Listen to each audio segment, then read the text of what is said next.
Welcome, Dr. Peter Wuffli, to this conversation on responsible global leadership.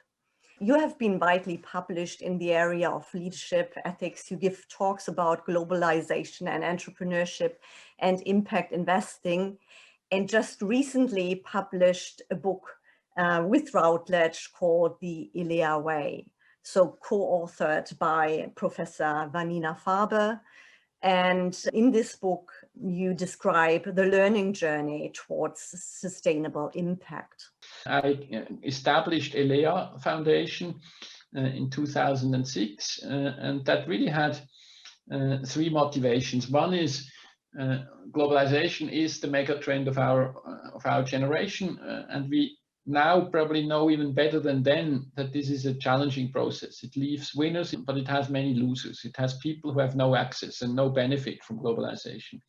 And if you are born in Switzerland and have the privilege to make a career as I had, then obviously you feel that you're on the winning side. And I felt a moral obligation to share some of these globalization gains with those that do not have access. Second was a passion of mine. I'm an economist by training, and I always felt it should be the noble purpose of an economist to understand what poverty is about and what you do against it. And so I was incredibly delighted to see last year that for the first time in the history of the Nobel Prize, the prize was awarded to two empirical poverty researchers.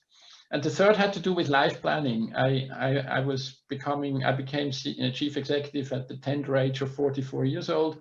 For me, it was, besides what I do with the money, also a question what I do with my life energy. And out of that resulted elea Foundation, which has as a purpose to fight absolute poverty with entrepreneurial means. Entrepreneurial means is essentially what we today would call philanthropic impact investing. So we invest in companies, young companies in areas such as agricultural value chains, informal retail, last mile distribution, or employable skill building. And we invest with a very strong focus on not only providing capital, but also providing support so that entrepreneurs can essentially realize their potential.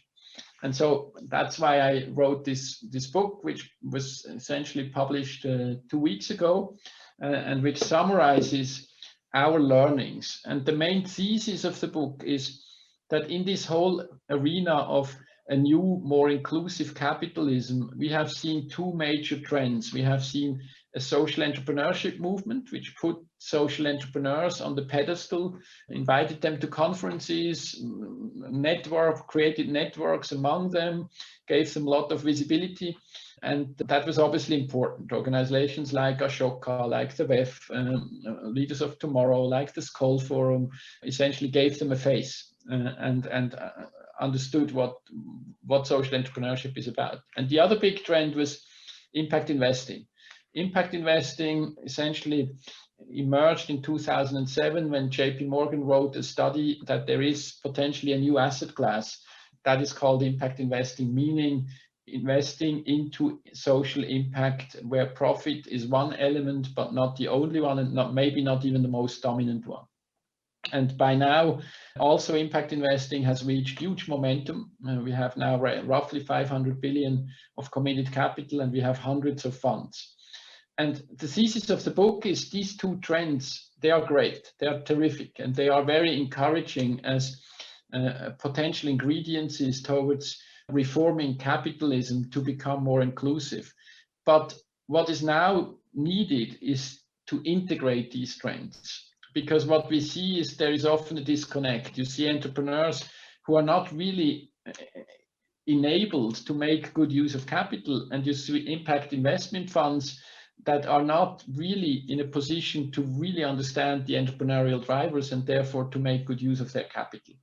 And that's what we are trying to do since 15 years with elea, with a very hands-on approach, where we essentially work with young companies in their post-startup period up to early growth period, and we invest about 1 Swiss franc or dollar for every 1 Swiss franc or dollar that we invest in risk capital, we invest a similar amount into helping entrepreneurs in terms of strategic thinking, organizational building, governance, fundraising, and right now, obviously in the COVID situation, very intensely also in crisis management.